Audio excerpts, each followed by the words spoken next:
Good morning. CM enter paper number 12 audit chapter audit and auditors का दूसरा class है। ध्यान से सुनिएगा, ये क्लास बहुत इंपॉर्टेंट है। 10 से 15 नंबर का क्वेश्चन बनता है, ठीक है। इस चैप्टर से ऑडिट कमेटी बहुत इंपॉर्टेंट क्वेश्चन है। ये ऑडिट कमेटी का कंसेप्ट को समझिएगा, अच्छा से समझिएगा, और इससे क्वेश्चन जनरली आजकल आ जाता है। और 3-4 क्वेश्चन तो मैंने दिए हैं और इससे ज्यादा भी आए हैं, तो रिपीटेड हुए इसलिए नहीं लिखा हुआ है। तो बहुत इंपॉर्टेंट टॉपिक है। देखिए ऑडिट कमेटी क्या है, चीज को खाली समझिए अच्छा से।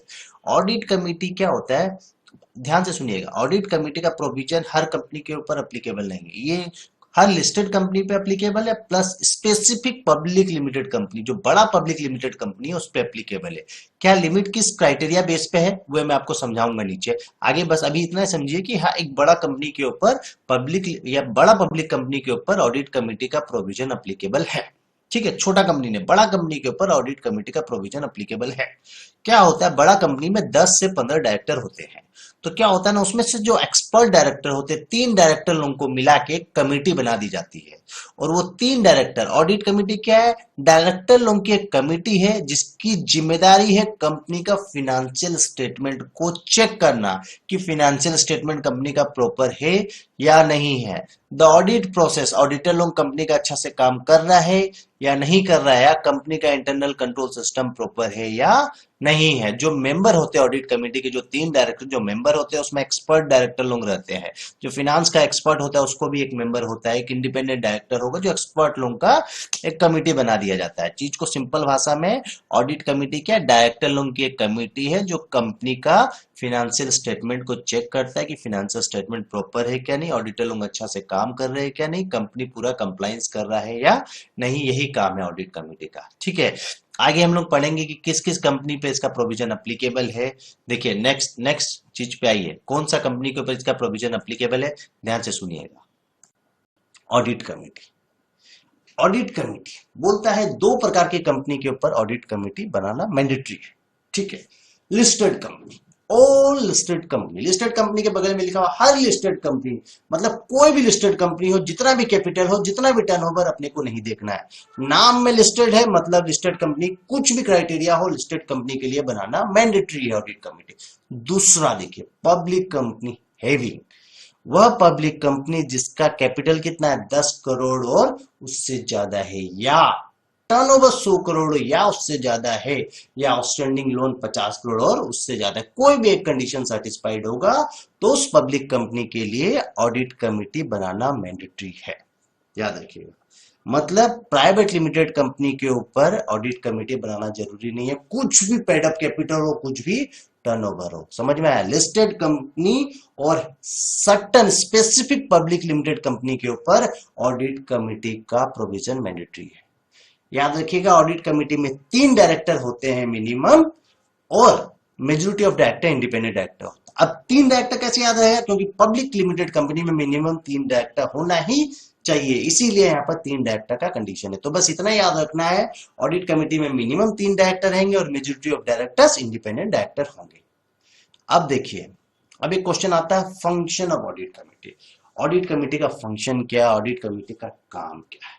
सबसे पहले रिकमेंडेशंस देता है, अपॉइंटमेंट ऑफ ऑडिटर्स, ऑडिटर का अपॉइंटमेंट के लिए और रेमुनरेशंस के लिए बताता है कि आप इसको ऑडिटर अपॉइंट कीजिए और इसका ये रेमुनरेशन होना चाहिए, कंपनी को प्रपोजल देता है, ठीक है। दूसरा आप देखिए, बहुत एकदम इजी फंक्शन है, उसका ड्यूटी है कंपनी का फिनेंशियल स्टेटमेंट को एग्जामिन करता है, कंपनी का ऑडिट रिपोर्ट को एग्जामिन करता है। तो ऑडिट कमेटी क्या क्या 2 चीज को एग्जामिन करती है, कंपनी का फाइनेंशियल स्टेटमेंट, मतलब कंपनी का balance sheet, PL account, financial statement पूरा एनालिसिस करती है। तो ऑडिट कमेटी क्या चीज एग्जामिन करती है, कंपनी का फाइनेंशियल स्टेटमेंट और कंपनी का ऑडिट रिपोर्ट। याद रखिए पहला पॉइंट, ये दोनों एकदम याद रहेगा। और रिलेटेड पार्टी ट्रांजेक्शंस का अप्रूवल कौन देता है, ऑडिट कमेटी देता है। और कंपनी का वैल्यूएशन, जो कंपनी का एसेट का वैल्यूएशन कौन करता है, ऑडिट कमेटी करता है। एकदम सिंपल सा, कंपनी का फाइनेंशियल स्टेटमेंट को एग्जामिन करता है, कंपनी का ऑडिट रिपोर्ट को एग्जामिन करता है, कंपनी का रिलेटेड पार्टी ट्रांजैक्शंस का अप्रूवल देता है ऑडिट कमेटी, और कंपनी का एसेट का वैल्यूएशन करता है कौन, ऑडिट कमेटी। इतना पॉइंट याद रखिएगा, एकदम इजी है। Thank you. अब नेक्स्ट क्लास में आते हैं।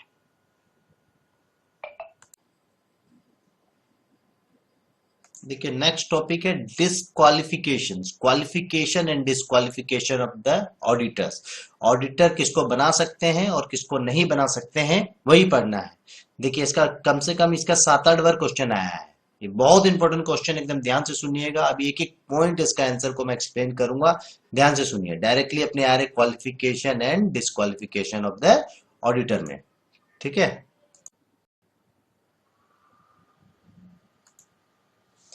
Good morning. आज हम लोग सीएमए इंटर पेपर 12 ऑडिट का दूसरा क्लास करेंगे। ऑडिटर्स चैप्टर ऑडिटर्स में क्लास 2 दूसरा क्लास करेंगे, जिसमें सबसे दो इंपॉर्टेंट क्वेश्चन मैं पढ़ाऊंगा। पहला है qualifications and disqualifications of auditors section 141।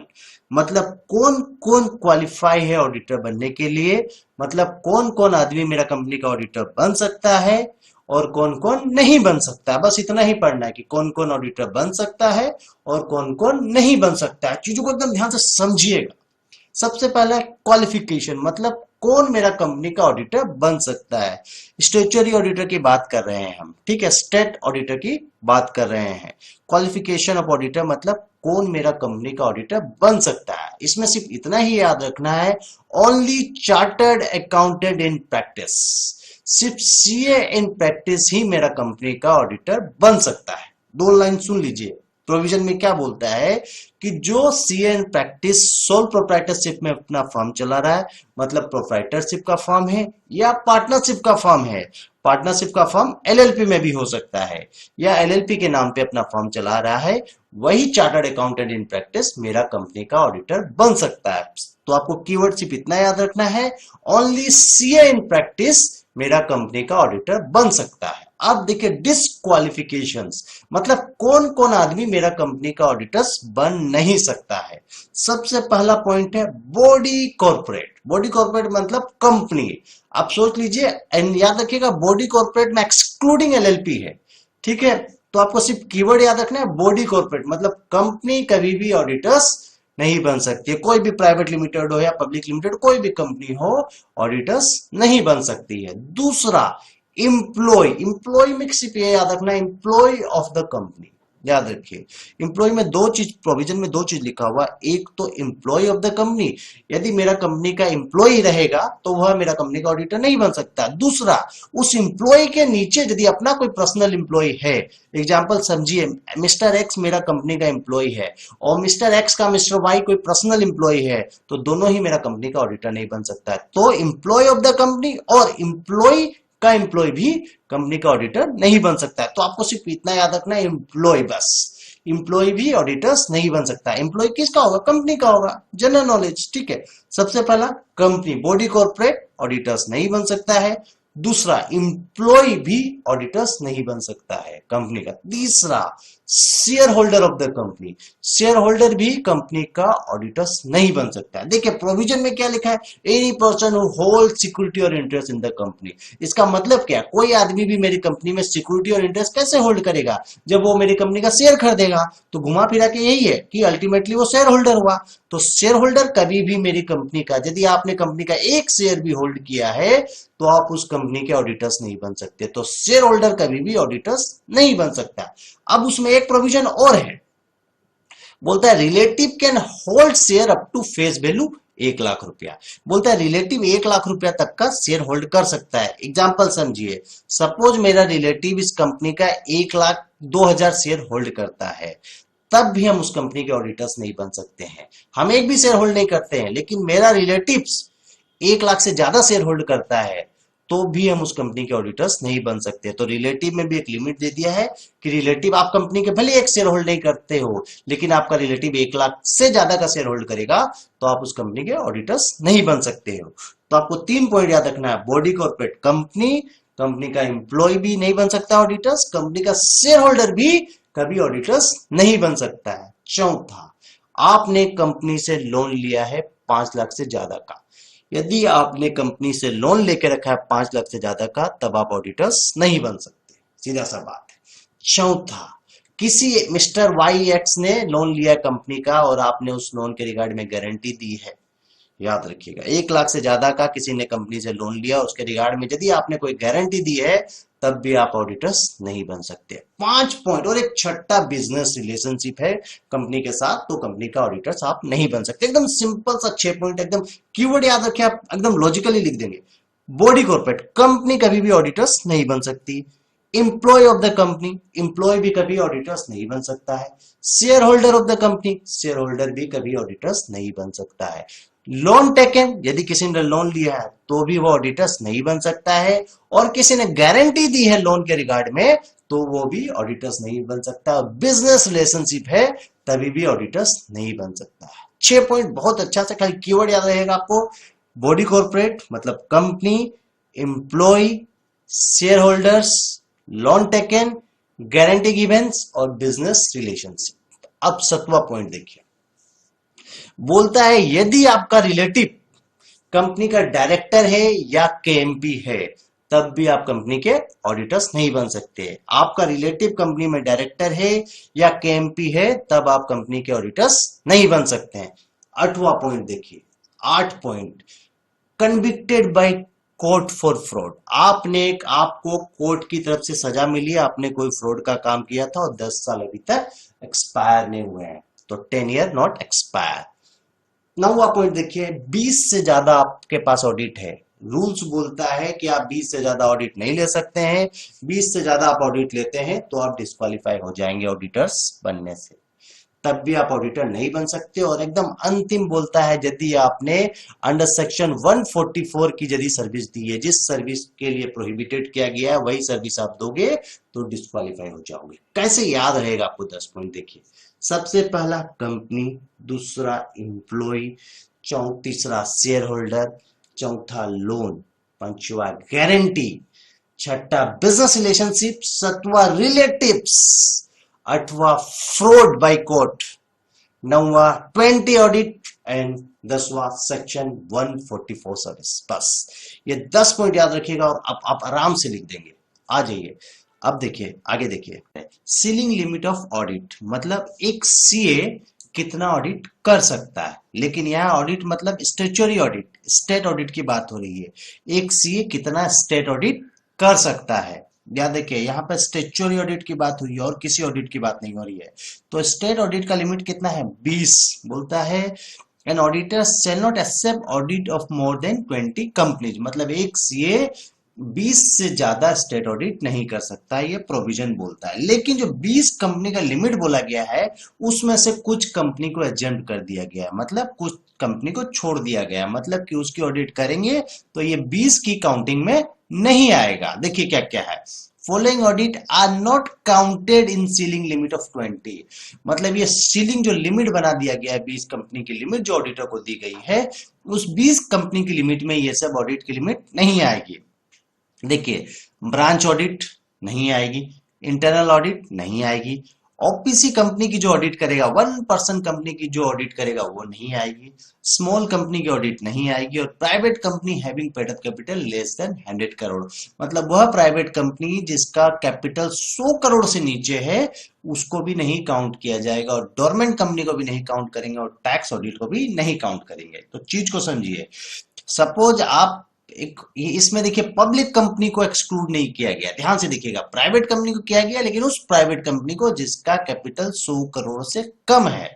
मतलब सपोज हम आज के दिन मेरे पास 15 कंपनी है जो पब्लिक लिमिटेड कंपनी है और 10 कंपनी है जो प्राइवेट लिमिटेड कंपनी है और उसका कैपिटल 100 करोड़ से कम है, तो टोटल नंबर ऑफ ऑडिट 25 हो गया, तब भी हम कर सकते हैं, क्योंकि ये जो 10 कंपनी जो प्राइवेट लिमिटेड कंपनी जिसका टर्नओवर लिमिट जो 100 करोड़ से कम है वो काउंट नहीं होगा। तो सिंपल सा इतना याद रखना है, एक ऑडिटर 20 कंपनी का ऑडिट कर सकता है। वो जो 20 कंपनी का काउंटिंग है उसमें 1% company, small company, private company, जिस प्राइवेट कंपनी का 100 करोड़ से नीचे कैपिटल है वह काउंट नहीं होगा, ब्रांच ऑडिट काउंट नहीं होगा, इंटरनल ऑडिट काउंट नहीं होगा, डोरमेंट कंपनी का ऑडिट काउंट नहीं होगा, टैक्स ऑडिट काउंट नहीं होगा। मतलब ये याद रखना है, स्टेट ऑडिट की लिमिट है 20 और टैक्स ऑडिट की लिमिट है 60। याद रखिए, टैक्स मतलब एक सीए 60 से ज्यादा टैक्स ऑडिट नहीं कर सकता है। बस सीलिंग लिमिट ऑफ ऑडिट में आपको सिर्फ 20 कंपनी याद रखना है, और कौन कौन सा कंपनी काउंट नहीं होगा वो याद रखना है बस। एक प्रैक्टिकल क्वेश्चन करेंगे सीलिंग लिमिट ऑफ ऑडिट का। ठीक है, क्वेश्चन देखिए क्या बोलता है। बोलती है, क्वेश्चन है, एक ऑडिटर है, उसको दो असाइनमेंट दिया जाता है। एक है statutory audit assignment, state audit करने का असाइनमेंट है, और एक टैक्स ऑडिट करने का असाइनमेंट दिया जाता है। फर्म का नाम है एजे एसोसिएट, ए सीए फर्म। ठीक है, एजे एसोसिएट एक सीए फर्म है, एक सोल प्रोप्राइटरशिप सीए फर्म है। ठीक है, सिंगल आदमी का पार्टनर है, एक ही प्रोप्राइटर है, एक प्रोप्राइटर है, एक ही आदमी का फर्म है जो सोल प्रोप्राइटर है, एजे एसोसिएट नाम है, a CA firm. Has accepted the audit of 20 public company, 5 private limited company and 2 OPC company.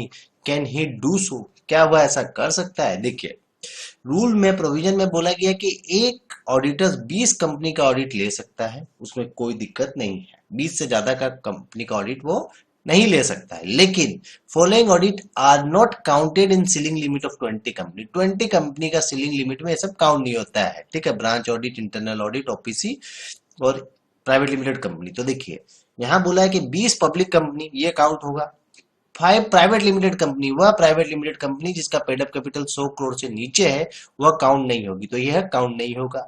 2 OPC company, OPC small company, और ये सब काउंट नहीं होती है, तो घुमा फिरा के यस, एजे एंड एसोसिएट ये 27 कंपनी का ऑडिट ले सकता है। आंसर में यही लिखा है। ठीक है, दूसरा देखिए, टैक्स ऑडिट असाइनमेंट, उसको टैक्स ऑडिट का भी असाइनमेंट मिलता है। ये जो 20 ऑडिट का लिमिट है वो स्टेट ऑडिट के लिए है, स्टेचुअरी ऑडिट का लिमिट है 20 ऑडिट, लेकिन टैक्स ऑडिट का लिमिट देखिए बताया गया 60 ऑडिट कर सकता है एक सीए। ठीक है, उसमें कोई पब्लिक कंपनी, प्राइवेट कंपनी नहीं बोला गया, मैक्सिमम लिमिट 60 दे दिया गया है। तो क्वेश्चन बोलता है, as associate accept 50 tax audit assignment of private limited company. Yes, 60 audit तक ले सकता है, तो प्राइवेट कंपनी का 50 ऑडिट उसको मिलता है, वो कर सकता है। तो टैक्स ऑडिट का लिमिट और स्टेट ऑडिट का लिमिट को मिक्स मत कीजिएगा। स्टेट ऑडिट का 20 का लिमिट है, लेकिन कुछ जिसको एक्सक्लूड किया गया वो एक्सक्लूड रहेगा। ठीक है, अब देखिए नेक्स्ट टॉपिक में आते हैं। Thank you. आता section 144, prohibited service by auditor. एक ऑडिटर्स ये सर्विसेज नहीं दे सकता है, कंपनी को देगा तो प्रोहिबिटेड हो जाएगा। ठीक है, देखिए क्या क्या नहीं देता है। सबसे पहला अकाउंटिंग सर्विसेज। क्यों? क्योंकि ऑडिटर अकाउंटिंग का ऑडिट करता है, वो खुद ही अकाउंटिंग करेगा तो फिर ऑडिट क्या करेगा? अपना ऑडिट खुद नहीं कर सकता, इसीलिए ऑडिटर कभी भी अकाउंटिंग की सर्विस नहीं दे सकता और एक्चुरियल सर्विस नहीं दे सकता। क्या क्या नहीं दे सकता है? ए से 2 सर्विसेज है, accounting service, actuarial service. Actuarial का सर्विस ऑडिटर नहीं देता। ये एक्चुरियल का कोई एक्सपर्ट होता है जो एक्चुरी का एग्जाम पास करके आता है, उसी से उसी को देना पड़ता है। ठीक है, तो सीए अकाउंटिंग का सर्विस नहीं दे सकता, एक्चुरियल सर्विस नहीं दे सकता। अब आई से 3 तो है, देखिए, इंटरनल ऑडिट का सर्विस नहीं दे सकता क्योंकि इंटरनल ऑडिटर कोई और होता है। इन्वेस्टमेंट एडवाइजर नहीं दे सकता है, और इन्वेस्टमेंट बैंकिंग नहीं दे सकता है, मतलब इन्वेस्टमेंट रिलेटेड सर्विस नहीं दे सकता है, इंटरनल ऑडिट नहीं कर सकता है। अकाउंटिंग सर्विस नहीं दे सकता है, एक्चुरियल सर्विस नहीं दे सकता है। 2A, उसके बाद 3 आई है। आई मतलब इंटरनल ऑडिट नहीं दे कर सकता है, इन्वेस्टमेंट एडवाइजरी का सर्विस नहीं दे सकता है, इन्वेस्टमेंट बैंकिंग का सर्विस नहीं दे सकता है वो। ठीक है, उसके बाद देखिए एम से 2 है, एक मैनेजमेंट सर्विस और मैनेजमेंट कंसल्टेंसी सर्विस है। ये सब सर्विस नहीं दे सकता है, मतलब ए 2 टो है, आई 3 टो है, एम 2 टो है, मतलब एम याद रखना आपको बस। क्या क्या सर्विस नहीं दे सकता है? अकाउंटिंग का सर्विस नहीं दे सकता, एक्चुरियल का सर्विस सीए नहीं दे सकता है, इंटरनल ऑडिट नहीं कर सकता। ऑब्वियसली स्टेट ऑडिटर और इंटरनल ऑडिटर सेम नहीं हो सकते, इसलिए यहाँ पर प्रोहिबिटेड किया गया है। इंटरनल ऑडिट का सर्विस नहीं दे सकता, इन्वेस्टमेंट का सर्विस नहीं दे सकता, मैनेजमेंट सर्विस नहीं दे सकता, मैनेजमेंट कंसल्टेंसी सर्विस नहीं दे सकता। ये सर्विस ये नहीं दे सकता, बस 1-2 बार सुन लेंगे, याद हो जाएगा। अब देखिए नेक्स्ट क्वेश्चन बोलता है, auditor duty to report fraud done by the company. Company यदि कोई फ्रॉड करता है और ऑडिटर अपना ऑडिट में पकड़ लेता है, कंपनी फ्रॉड कर रहा है, बाहर से पैसा लेके 2 नंबर का पैसा लेके एंट्री इधर उधर कर रहा है, कोई भी प्रकार का फ्रॉड कर रहा है कंपनी, तो क्या करेगा? ऑडिटर का जिम्मेदारी क्या है? Inform audit committee of the company. Auditor सबसे पहले ऑडिट कमिटी को इन्फॉर्म करेगा, क्योंकि audit company watch. Good morning, good morning मेरे बच्चों। आज ऑडिट का 4th क्लास है। ठीक है, ऑडिटर्स का जो क्लास 4 अपने पढ़ेंगे। ठीक है, ऑडिट का ध्यान से सुनिएगा, जब भी आप ऑडिट पढ़ रहे हो तो आप ऐसे पढ़ना कि आप ऑडिटर हो, तब आपका जो पढ़ने का आउटपुट जो एफिशिएंसी है वो जबरदस्त होगा और आउटपुट भी जबरदस्त होगा। जब आप अकाउंट्स का सम बनाओगे तो ऐसे बनाना कि आप अकाउंटेंट हो।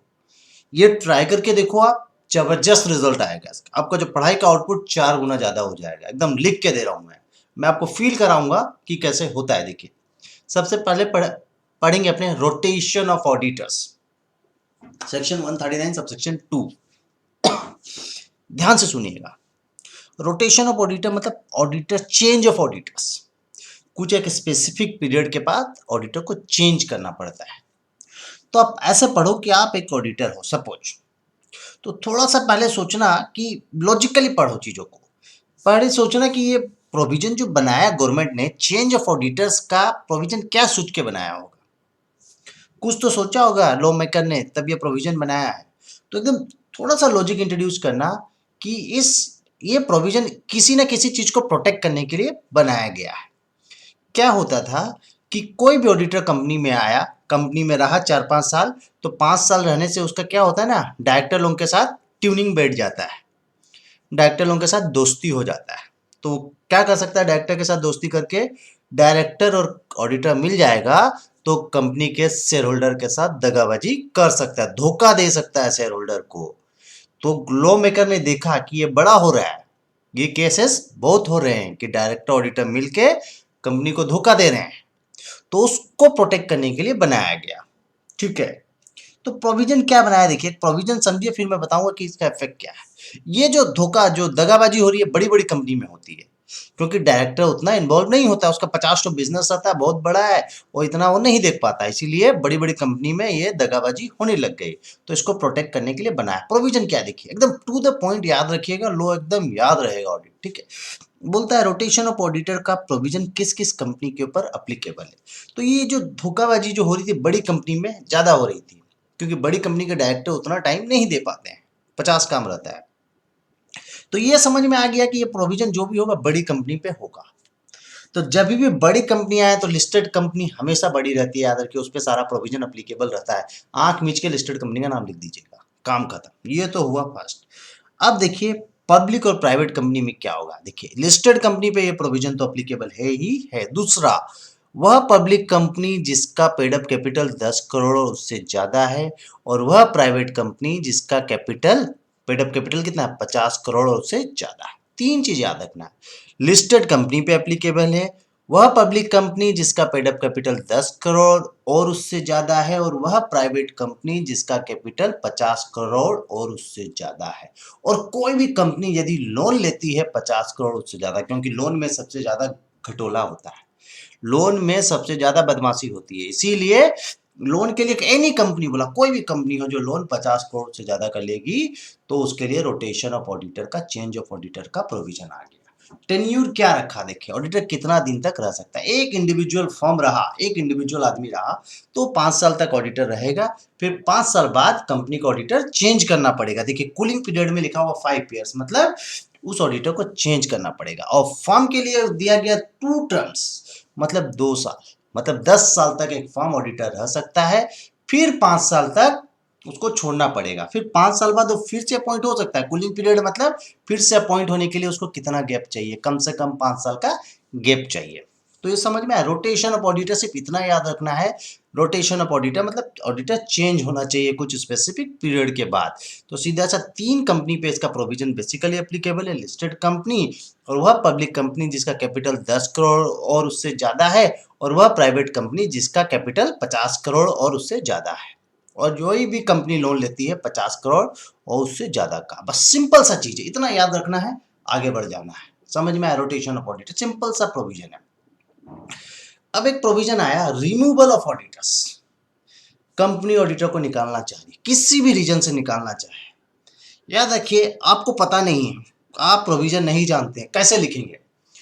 देखिए कंपनी किसी को भी निकालने चाहे तो बोर्ड ऑफ डायरेक्टर लोगों का तो एक अप्रूवल चाहिए, एकदम लॉजिकल ही है, और शेयर होल्डर लोगों का अप्रूवल तो चाहिएगा ही चाहिएगा। ये समझ में आया।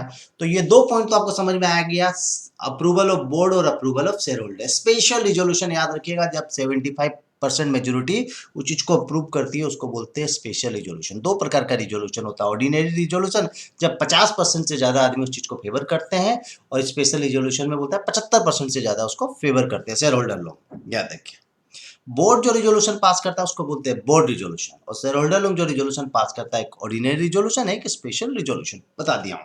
तो सिर्फ रिमूवल ऑफ ऑडिटर के लिए आपको सिर्फ 3 चीज याद रखनी है, बोर्ड का अप्रूवल लगेगा, शेयर होल्डर का अप्रूवल लगेगा, और सेंट्रल गवर्नमेंट का अप्रूवल लगेगा। 3 चीज का अप्रूवल लगेगा। सेंट्रल गवर्नमेंट का जो सीजी का अप्रूवल कैसे लेंगे, अपने सीजी के पास फॉर्म एडीटी 2 फाइल करेंगे, उसमें वो अप्रूवल देगा। बस सिर्फ 3 चीज याद रखना है, यदि ऑडिटर को हटाना चाहिए, बोर्ड का अप्रूवल लगेगा, सेंट्रल गवर्नमेंट का अप्रूवल लगेगा, और शेयर होल्डर का अप्रूवल लगेगा। ये देखिए, ये एबीसीडी आपको सिखाने वाले हैं। ड्यूटी ऑफ ऑडिटर्स, ऑडिटर्स का क्या जिम्मेदारी है, सिंपल सा लेमन के हिसाब से सोचिए, ऑडिटर के हिसाब से सोचिए कि ऑडिटर का जिम्मेदारी क्या होना चाहिए। सिंपल सा बात है, ऑडिटर का ये जिम्मेदारी होना चाहिए कि कंपनी फ्रॉड नहीं कर रहा है, सीधा सा बात है, कंपनी फ्रॉड नहीं कर रहा है, कंपनी का मैनेजमेंट फ्रॉड नहीं कर रहा है, ये ऑडिटर का जिम्मेदारी होना चाहिए। ध्यान से देखिए, आप एबीसीडी में आपको बहुत बढ़िया से समझाऊंगा, मजा आएगा आपको, ठीक है। देखिए, पहला वाला बोलता है ABCDEF, बस इतना याद रखना, अल्फाबेट ABCDF तक याद रखना, उसके बाद आप खुद लिख देंगे। देखिए, पहला A फॉर एडवांसेस। एडवांसेस में बोलता है यदि कंपनी ने किसी को लोन या एडवांसेस दिया है तो उसके अगेंस्ट प्रॉपर सिक्योरिटी लिया है या नहीं, ऑडिटर का जिम्मेदारी है। ऐसा ना हो कि 50 लाख का कंपनी ने एडवांसेस दे दिया, उसको लोन दे दिया, उसके अगेंस्ट उसका कोई सिक्योरिटी नहीं है, कंपनी ने कुछ मॉर्गेज ही नहीं किया, ऐसे ही दे दिया, तो पैसा वो डूब जाएगा। इसीलिए वो चीज देखना है ऑडिटर को कि एडवांसेस प्रॉपर्ली सिक्योर है या नहीं। दूसरा, बुक एंट्रीज, कंपनी के जो बुक में एंट्री की हुई है वो सही है या नहीं, गलत एंट्री नहीं कर रहा है अकाउंटेंट, वो देखना है।